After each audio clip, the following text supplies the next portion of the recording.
Your vibe attracts your tribe, ou seja, a sua vibe atrai a sua tribo.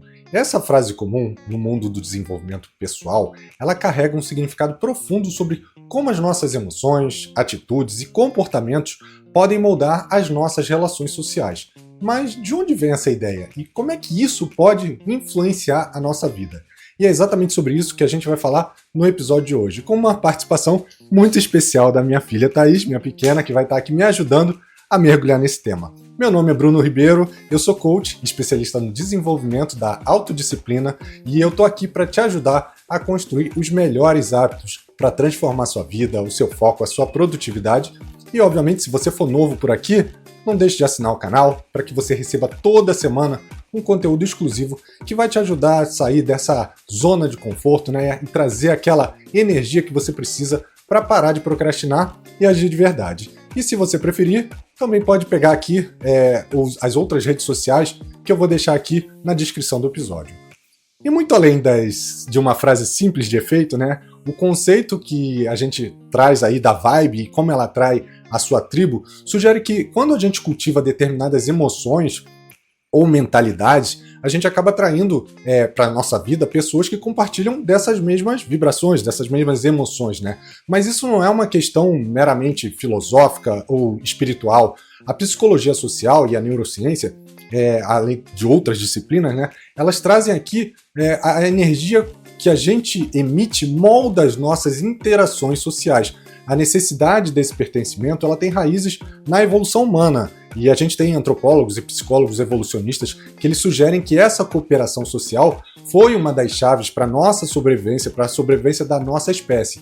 E aí, durante milhares de anos, viver em grupos, né, e formar essas sociedades não só fornecia proteção contra os predadores, mas também facilitava o compartilhamento de recursos e conhecimentos, o que acabou contribuindo para a nossa evolução. E essa tendência de formar tribos ou grupos de afinidade, ela foi transmitida aí ao longo das gerações, até os dias de hoje, né? E embora a sobrevivência física já não dependa diretamente desse pertencimento emocional e psicológico, mas isso ainda continua até os dias de hoje, né? As tribos modernas, elas podem ser menos sobre defesa e mais sobre identidade e crescimento. Mas essa necessidade da gente se conectar com pessoas que compartilham dos nossos interesses e dos valores continua sendo uma característica fundamental da nossa natureza social. Por exemplo, corredores, nerds, geeks, crossfiteiros, pessoas que jogam RPG, entusiastas de tecnologia, surfistas, todos esses formam grupos baseados nos estilos de vida que eles compartilham. E existem muitos influenciadores na internet que têm verdadeiras legiões baseadas nesse estilo de vida. E aí eu queria fazer uma pergunta aqui para minha pequena Thaís. Se você fosse escolher uma tribo ou um grupo que você pertence, que grupo seria esse? Eu faria parte de dois grupos. O do skate, que eu ando de skate, e o do desenho, que eu faço aula de desenho sexta-feira. Legal. E o que você se identifica aí com esse grupo dos skatistas? Por que você acha isso legal? Que é bem legal andar de skate. É radical? Sim. Você é uma pessoa radical. Se você pudesse andar de skate, você ande. Tá bom, Ande. muito bom. E no desenho? Desenho eu sei que você tem uma característica aí que já vem ali da sua mãe, seu irmão também desenha, eu não desenho nada, mas o que você sente quando você desenha? Me fala um pouquinho. Eu sinto que eu tô desenhando coisas muito bonitas.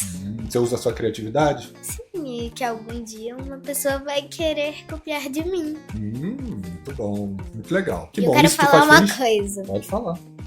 Copiar não é uma coisa ruim. Na verdade, se a pessoa tá te copiando, é porque ela achou isso legal, bonito. Olha, é um insight aí não previsto aí do episódio, né? Muito bom. Então vamos continuar aqui. Mas como a ciência explica esse comportamento? E para te ajudar a entender, eu vou falar aqui sobre dois princípios que trazem uma luz sobre esse assunto. O princípio da similaridade, que é amplamente estudado na psicologia social, e ele sugere que as pessoas elas tendem a se aproximar de outras pessoas que compartilham características semelhantes. Por exemplo, sejam características de personalidade, de atitudes, de valores, de princípios ou até mesmo de crenças. E teve um estudo conduzido por Don Barney, que é um psicólogo americano, onde ele demonstrou a semelhança das atitudes entre duas pessoas e como isso aumenta a sua atração mútua, né? Isso se deve ao fato de que essa similaridade ela gera ali um conforto, uma previsibilidade, o que facilita o desenvolvimento desses vínculos interpessoais. Em outras palavras, quando a gente está cercado de pessoas que compartilham dos nossos valores, é menos provável que haja conflitos ali, porque a gente entende que a gente concorda com as atitudes dessa pessoa e com as expectativas um do outro. E além desse princípio da similaridade, existe um outro princípio chamado o princípio do contágio emocional, ou seja, o processo pelo qual as emoções de uma pessoa são captadas por outra, influenciando ali o seu estado emocional. E a neurociência, ela explica esse fenômeno através dos neurônios espelho, né, que são células cerebrais que se ativam quando a gente está realizando uma ação e a gente vê outra pessoa realizando essa mesma ação. E elas são fundamentais, principalmente quando a gente está falando ali de empatia, né, de personalidade, de se conectar com o outro. E para o entendimento dessas emoções, esses neurônios, eles fazem a gente sentir o que os outros estão sentindo, o que facilita essa conexão emocional, né? E tem um exemplo que é clássico, né, e provavelmente vocês já devem ter passado por isso, que influencia o nosso comportamento, que é o contágio do bocejo, né? Quando você vê uma pessoa bocejando, existe ali uma grande possibilidade, uma grande chance de que as outras pessoas ali ao redor também comecem a bocejar, mesmo que elas estejam cansadas. E alguns estudos, eles mostram que ver alguém bocejando ativa esses neurônios espelho nas áreas do nosso cérebro e faz com que induza a outra pessoa automaticamente a imitar. E aí eu volto aqui para minha pequena. Eu quero saber se você já viu alguém que passou por essa situação, ou se você já passou por essa situação de ver alguém bocejando e aí você bocejou junto, ou aquela piscada, aquela coçada de olho, algum comportamento que você viu que você acabou replicando. E me fala aí como é que foi. Não, nunca passei por isso, mas eu vi um vídeo. São 2 vídeos. Que um vídeo deles falava que não sei se é real, mas eu vou falar. Não tem problema. Que teve uma cidade que 3 garotos começaram a rir no meio da escola, né? Aí veio uma hora que a sala inteira tava rindo. Exatamente. E passaram aí no final falaram que passaram 18 meses só rindo e do nada eles pararam de rir. Nossa, é um bom exemplo, é um tem, exemplo de contágio. E tem um outro do Boceja que falava sobre essa... do que você acabou de falar. Contágio. Que no final perguntava quantas vezes você já bocejou no vídeo. E eu não bocejei nenhuma. Olha, se controlou, hein? Então vamos continuar aqui. Mas por que exatamente isso pode impactar a nossa vida? Olha, quando você cultiva uma energia emocional positiva e estável, isso acaba atraindo ali naturalmente pessoas que amplificam essa positividade. Isso cria relacionamentos mais saudáveis, baseados nesse apoio mútuo, baseado na compreensão. No ambiente de trabalho, por exemplo, isso pode acabar resultando em equipes que são mais produtivas, que são mais colaborativas, onde o trabalho é realizado com mais leveza, com menos conflitos. E quando a gente olha ali, por outro lado, no contexto pessoal, né, estar cercado por indivíduos que compartilham dessa energia positiva vai aumentar o seu senso de bem-estar, a sua felicidade. E diversos estudos aí indicam que pessoas que se cercam de amigos e de familiares que têm atitudes otimistas e comportamentos ali saudáveis, né, ele tem maiores níveis de satisfação, menor risco de desenvolver doenças relacionadas ao lado emocional, como ansiedade, depressão. Por outro lado, a gente sabe que também cultivar essa vibe, né, de negatividade pode acabar atraindo pessoas com a mesma energia, criando ali um ciclo de negatividade, e isso pode resultar em um ambiente de trabalho tóxico, relacionamentos desgastados e uma diminuição geral ali do seu bem-estar emocional e mental, né? E se você frequentemente encontra ou se encontra em grupos onde o estresse, a crítica, o pessimismo, eles acabam predominando, é bem possível que você possa ser a própria pessoa que está dividindo essa energia e contribuindo para essa dinâmica, né? Tem uma metáfora muito popular, que eu acho que ilustra esse conceito muito bem, que é a metáfora da teoria do elevador, né? Imagina que você está em um elevador e à medida que o elevador sobe, as pessoas em cada andar, elas representam diferentes níveis de energia, diferentes níveis de vibração. E algumas pessoas, elas optam por entrar no elevador e subir com você.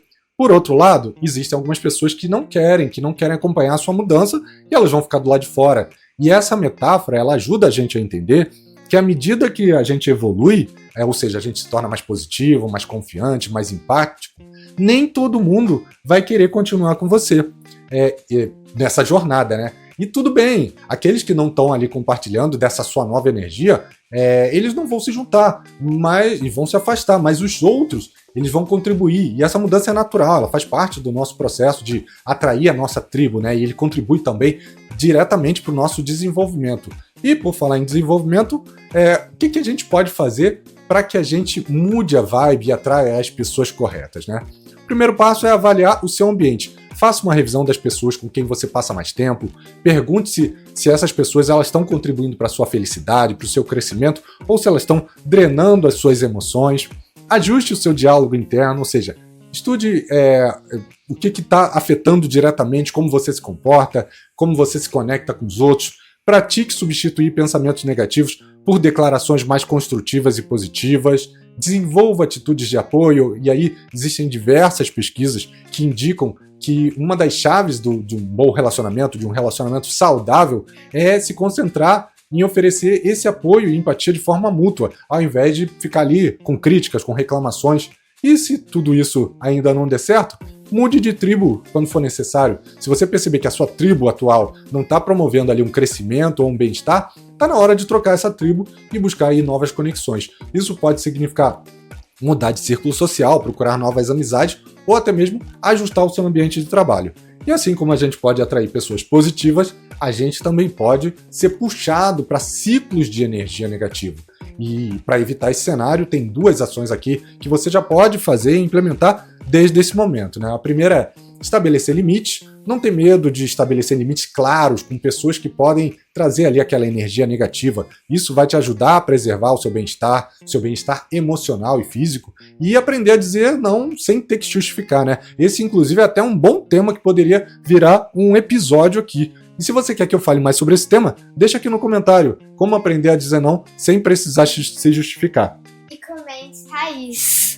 E deixa um comentário, Thaís, se você quiser que ela continue participando. E outro ponto é evitar reforçar comportamentos tóxicos, né? Se você está em um ambiente onde a negatividade ela é constante, cuidado para não reforçar esse comportamento, seja em um comentário, uma atitude, porque isso pode perpetuar o ciclo. E lembre-se, o poder de mudar as suas conexões sociais está diretamente ligado à sua capacidade de mudar as suas próprias atitudes e comportamentos. E quando você faz isso, você acaba criando ali um ambiente em que as pessoas certas naturalmente vão ser atraídas para a sua vida, tanto no âmbito pessoal quanto no âmbito profissional. E esse foi o tema de hoje, com a participação especial da minha pequena Thaís. Você quer deixar algum recado final aqui? Sim, daqui a uma semana é meu aniversário, dia 28, e vai ter um episódio especial com tema do meu aniversário. Olha, essa aí que é novidade até pra mim, muito bom. E se você gostou desse conteúdo...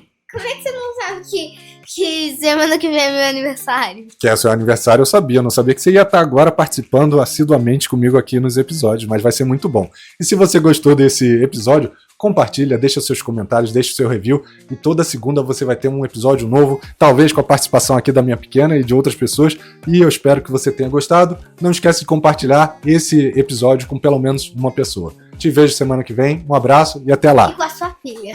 Tchau, tchau.